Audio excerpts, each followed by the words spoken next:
China is in the midst of a construction mega-boom. The country has the largest buildings market in the world, making up 20% of all construction investment globally, and it's only set to grow. China is expected to spend nearly $13 trillion on buildings by 2030. This unprecedented level of construction has tremendous implications, not just for the Chinese, but for everyone. Building operations are responsible for 28% of global energy-related carbon emissions. How China constructs its buildings will either fuel dangerous climate change or help create a more sustainable future for everyone. The question now is, how can those responsible for building construction, namely cities, towns, and developers, deliver on the lofty goals set by the national government? This is a key question on global decision-makers' minds, including at next week's 8th Clean Energy Ministerial in Beijing, which brings together energy ministers from 24 countries. Some Chinese cities are starting to show us the path forward on how to improve building efficiency in the face of massive development and urbanization. 3 shared their stories at a recent event in Beijing. You can't change what you don't measure. Energy monitoring systems collect data about buildings' energy use to improve operators' understanding of how and when they consume energy. Operators can then optimize a building's energy performance by adjusting heating or cooling systems, lighting levels, or hours of operation, leading to significant savings. Shanghai's Changning district put in place an energy monitoring platform that now tracks 160 of the district's 165 public buildings. Thanks to the project, 32 buildings have been retrofitted to achieve an average 20% energy savings. To encourage the remaining 133 public buildings to renovate, the district is considering using a third-party ranking system to rate buildings on their energy performance, a strategy that's proved effective in other locales. The district also provided 23 million yuan in subsidies to help building managers make their buildings more efficient. This lowered the payback period for the private sector, which in turn encouraged them to invest an additional 140 million yuan. Wuxi City High-Tech Industrial Development Zone is the engine of the Wuxi economy. With 560,000 residents in a city of 6.5 million, the zone contributes 17% of Wuxi's economic activity.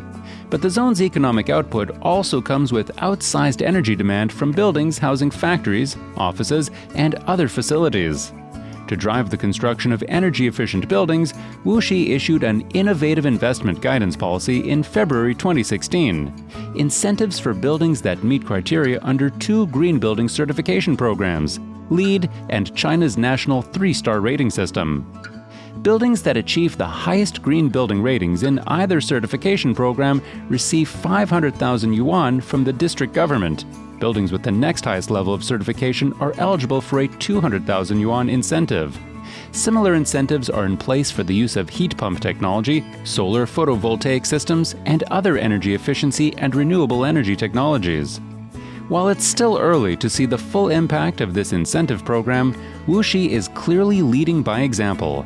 The district has already achieved the highest level of the latest LEED certification for the new Wuxi Xinwu District Ecological Civilization Pavilion project, one of only 36 buildings in the world to do so. As China continues to urbanize, entire new cities are being built from scratch. Suzhou Taihu New City in Jiangsu Province is one example. Currently in the planning and design stages, Suzhou Taihu New City will house 200,000 residents and focus on high-end service industries such as education and training, research and development, tourism, and finance. All of Suzhou Taihu New City's buildings will be designed to receive at least a 2-star rating from China's National Green Building Certification Program.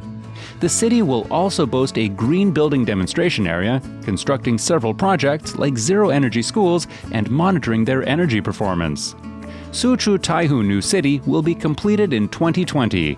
New cities and other urban construction sites emerging across China would do well to learn lessons from its planning and design process. Ambitious national policies and strong local examples are all positive signs that China is moving forward on building efficiency.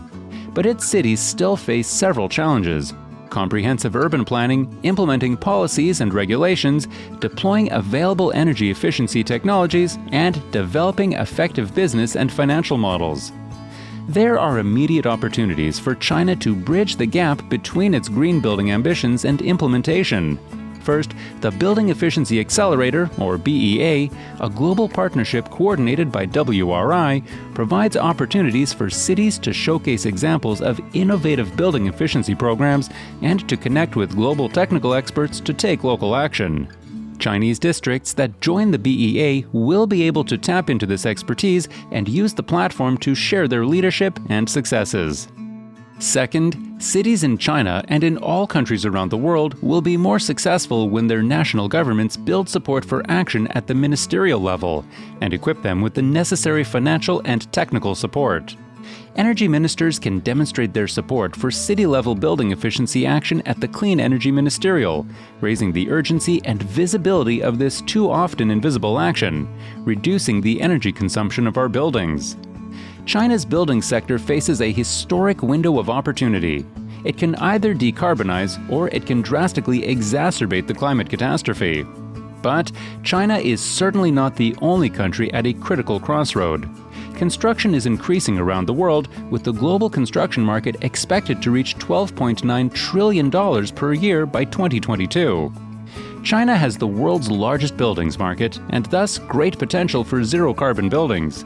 But other countries like India, Mexico, and Kenya have sizable markets and significant potential as well. The right policies to encourage zero-carbon buildings in those countries and around the world will enable cities to keep pace with growth while minimizing buildings' environmental and social impacts.